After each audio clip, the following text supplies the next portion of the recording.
Lucas, capítulo de número 10.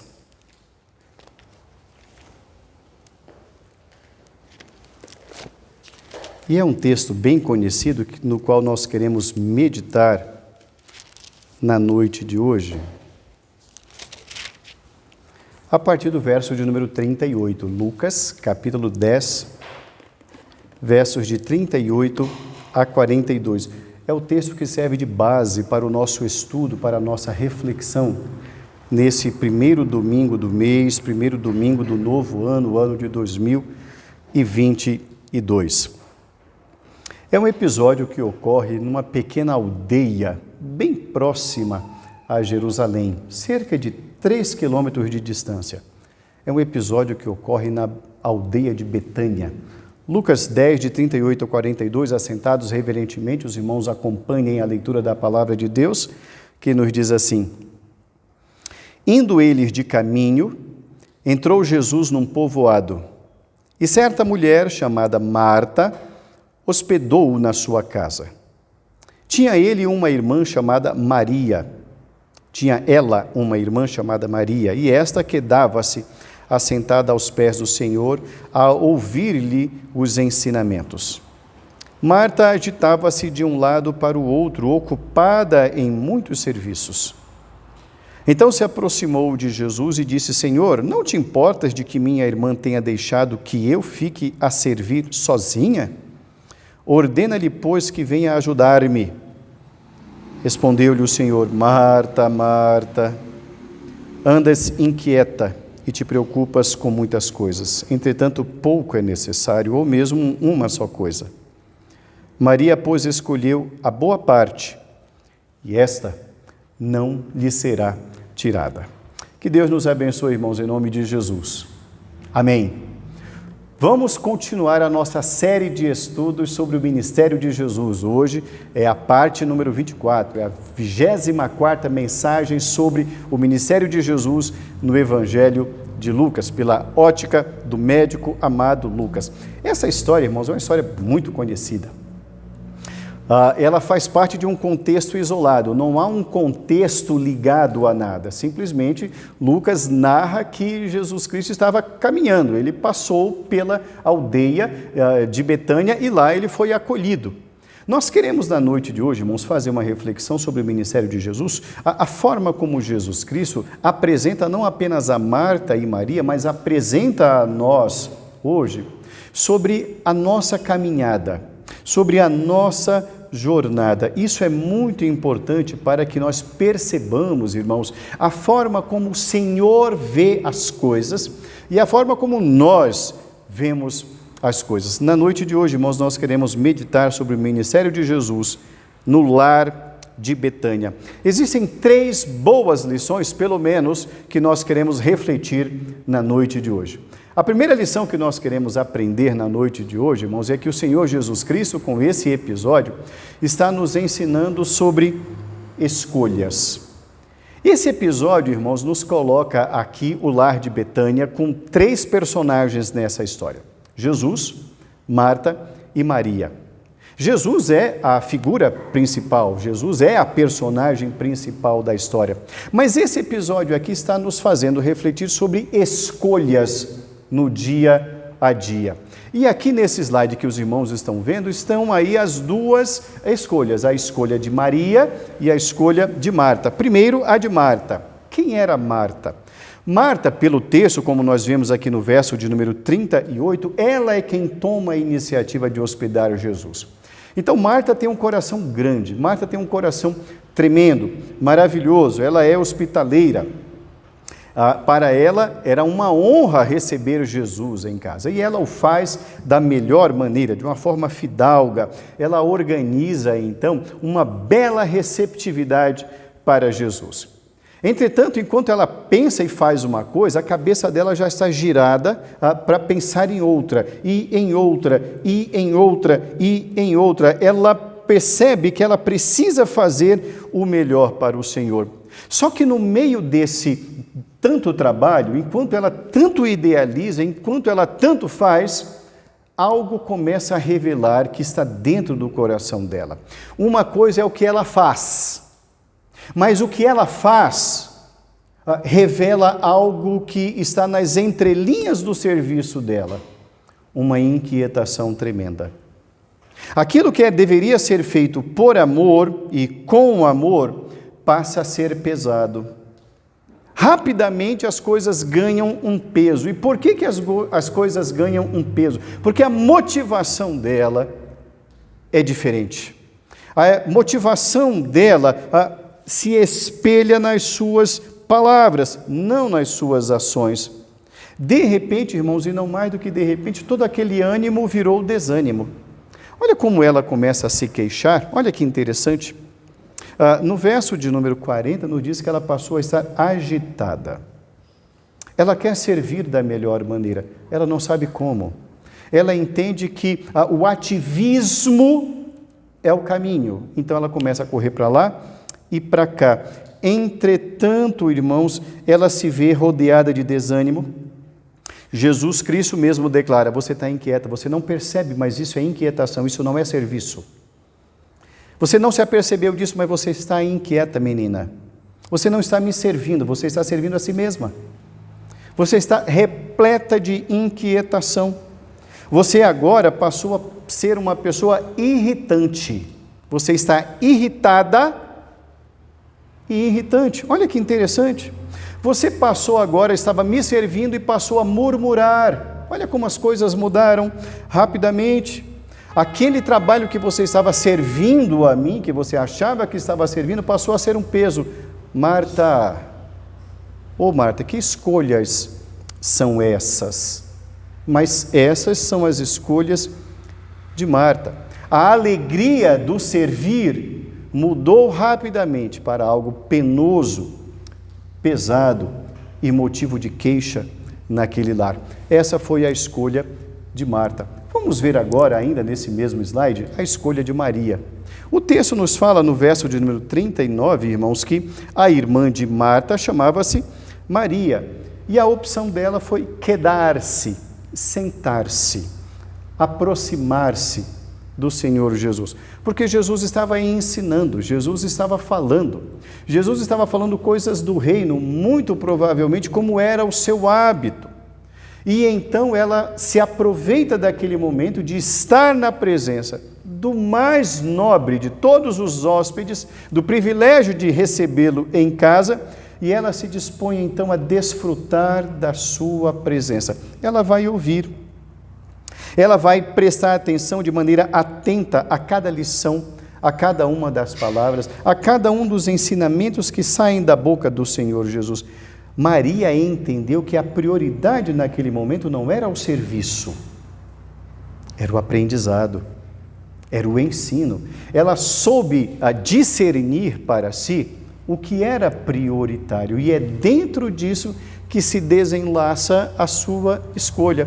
Alguém já está trabalhando, e está trabalhando demais, mudou completamente o foco, ela permanece com o seu foco. A escolha de Marta, ativismo. A escolha de Maria, quedar-se aos pés de Jesus para dele aprender. A oportunidade prioritária para Maria era estar frente a frente com Jesus. Escolhas, a primeira lição. Segunda lição que nós queremos extrair desse texto na noite de hoje. Se por um lado Jesus Cristo fala de escolhas, por outro lado ele apresenta também perdas. Quais são essas perdas? Quem está perdendo aqui, Marta ou Maria?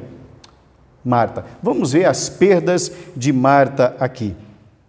Conforme nós vimos alguns minutos atrás, Marta se perdeu. Em algum momento ela se perdeu. Ela se deixou levar pelo ativismo, ela ficou tomada de preocupações e de coisas secundárias, e esse foi o seu problema. Essa foi a pedra na qual ela tropeçou. E Jesus vai mostrar isso a ela, e Jesus vai mostrar isso a ela de uma forma muito clara e na frente da própria irmã. Jesus Cristo vai mostrar para ela que o que ela está fazendo não é ganho, é perda. E alguém poderá dizer, mas como perdas? Jesus vai mostrar quais são essas perdas. Observe bem que nas palavras de Marta, ela passa a ser vítima. Se não, vejamos, volte o seu olhar para o verso de número 40. O verso 40, ele é capital aqui. Olha as palavras de Marta. Ela se aproximou de Jesus e disse: Senhor, não te importas que minha irmã tenha deixado que eu fique a servir sozinha? Olha o vitimismo aqui. Ela se sente vítima de uma situação, mas aí eu pergunto aos irmãos numa pergunta retórica: quem se colocou nessa situação? Ela mesma. Ela criou isso. Ela quis isto. E de repente ela passa a se ver vítima. Mas vítima de quem? Vítima de si mesma. Vítima das suas escolhas, conforme nós vimos alguns minutos atrás. Ela fez essas escolhas. Pois, irmãos, quando nós nos sentimos assim, inquietos, a nossa inquietude nos faz nos tornar vítimas de nós mesmos. E é isso que Jesus Cristo está vendo e percebendo e falando para ela. Observe ainda que, além de ela se considerar vítima, ela passa agora a apontar o dedo para a irmã. Olha que interessante, verso 40 ainda. Não te importas que a minha irmã me deixe aqui sozinha? Observe como o seu olhar, olha que grave isso. O olhar de Marta era para Jesus. Mudou. Agora já é para a irmã. Olha como isso é perigosíssimo e num estalar de dedos, num pestanejar, num piscar de olhos, como tudo muda. Por quê? Porque a motivação fala mais alto do que as próprias palavras. Em algum momento, irmãos, Maria, que se aproveitou para aproveitar-se dos apontamentos de Jesus, ela começou a ficar vendo e ouvindo aquilo como que pasmada diante daquele quadro. E Marta continuou a vociferar: eu sou uma vítima e agora eu estou olhando a minha irmã como uma culpada por essa situação. Olha como a inquietação de uma pessoa transtorna um lar. Eu usei a palavra transtorna, não transforma, transtorna, porque é para pior. A aflição dela atinge as demais. Olha que interessante. Vamos prosseguir, irmãos. Ela então passa a se considerar vítima, ela passa a acusar a irmã, e olha como a coisa não para por aí, ela passa a apontar o dedo para Jesus. Olha que grave isso. Volte o seu olhar para o verso 40. Ela está se dirigindo a quem? A Jesus. Ela fala: Senhor, você não está percebendo isso, não, Senhor? Olha que grave isso, querido. Olha a gravidade da palavra de Marta. Ela está cutucando Jesus, dizendo: o senhor está percebendo isso e não está agindo, o senhor não está fazendo nada? Alguém poderia pensar: puxa, isso é grave. E aí eu lhe digo, vai ficar pior ainda. Sabe por quê? Porque ela dá ordens a Jesus. Olha o final dessa palavra dela: ordena a minha irmã que faça isso. Eu estou lhe ordenando, ordene a ela. Sabe o que está acontecendo aqui, irmãos? É a inquietação de uma pessoa contaminando uma casa, transtornando um lar, e aquela pessoa fala assim: como é que é, Senhor? Você não vai agir, não? Só eu que estou vendo isso? O Senhor não consegue perceber isso? Olha a insanidade que a inquietação é capaz de levar uma pessoa com a melhor das intenções. Perdas. Perdas e perdas. A sua irritação leva a perder a noção das coisas. Pessoas inquietas são assim. A inquietude delas transtorna quem está ao redor, porque elas não se comprazem em ficar assim. A inquietude ou a paz do outro a inquieta e faz com que ela exploda, e aí sobra até para o Senhor Jesus. Escolhas, perdas, e vamos para a terceira lição: ganhos.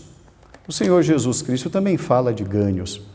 Quais são os ganhos que estão empenhados aqui? Quem está ganhando? Se por um lado que nós vimos que nas escolhas existem duas escolhas de Marta e Maria, vimos que em perdas só uma perde, Marta, vamos ver quem ganha. Quem ganha nessa história? Maria. Maria é a única que ganha. E por que ela ganha? Ela ganha porque ela soube discernir escolhas. Ela soube entender o que é prioritário. Ela soube discernir essas coisas, ela soube discernir a melhor parte. E sabe quem fala qual é a melhor parte? Não é ela mesma, Maria, tampouco Marta. É sob a ótica de Jesus. Perceba muito bem que pela ótica de Marta, Maria estava errada. A ótica humana, a ótica do inquieto é que o outro está errado. Olha a ótica de Jesus. Jesus se volta para Marta e fala assim: Marta, querida, preste atenção no que eu vou te falar. Senta aí. Olha a expressão, Marta, Marta. Ô, Marta, você está errada. Preste atenção numa coisa, Marta. Maria escolheu a melhor parte e eu não vou tirá-la daqui, não, senhora. Você é que tem que parar. Você é que tem que mudar, menina. Você não está prestando atenção, não. Você não consegue se enxergar, você está enxergando a mim. Você tem olhos para o outro, você tem olhos para mim, você é capaz de apontar dedos para mim, você é capaz de dizer o que eu tenho que fazer, você é capaz de apontar dedos para a sua irmã, mas você não tem olhos para si mesma, menina? Te enxerga? É isso que Jesus está falando. É isso. E o tom de voz é este mesmo. Eu não vou tirar Maria daqui. Ela está no lugar certo. Ela está agindo de maneira correta. É você quem está errada. Marta, ela está se encontrando com o seu próprio espelho. Talvez ali naquele lar de Betânia, onde habitavam os três, Marta, Maria e Lázaro, que não aparece na história nesse momento, talvez ela fosse a mulher das decisões. Talvez ela fosse a mulher proeminente do lar. Talvez ela ordenasse o lar. Talvez ela tivesse essa proeminência. E é natural que fosse assim. Não há problema nisso. Entretanto, isso fazia com que ela acabasse olhando os outros, mas não a si mesma. Ela era o parâmetro. Ela era o modelo. E Jesus fala: você não é modelo. Modelo aqui é a sua irmã. O modelo aqui é essa que você diz que está errada. O modelo aqui é esse para o qual você não tem olhos. E quem está dizendo sou eu, o teu Senhor, a quem você acha que está servindo. Marta, de fato, penso eu, não esperava ouvir aquilo. Ela esperava que Jesus pudesse dizer assim: ô Maria, dá um tempinho aqui, vai lá fritar um pão de queijo, vai lá fritar um peixe, vai lá fazer alguma coisa, assar um pão de queijo, vai fazer alguma coisa, vai fazer um cafezinho, eu adoro o café. Mas não, Jesus está falando ali de prioridades. Observe muito bem que Marta exigiu que Jesus a repreendesse Maria. Jesus não a repreende, Jesus a elogia. Jesus fala: essa aqui é a melhor parte e ela vai ficar aí, eu não vou tirá-la daí, ela vai continuar aí. Você que precisa se reposicionar.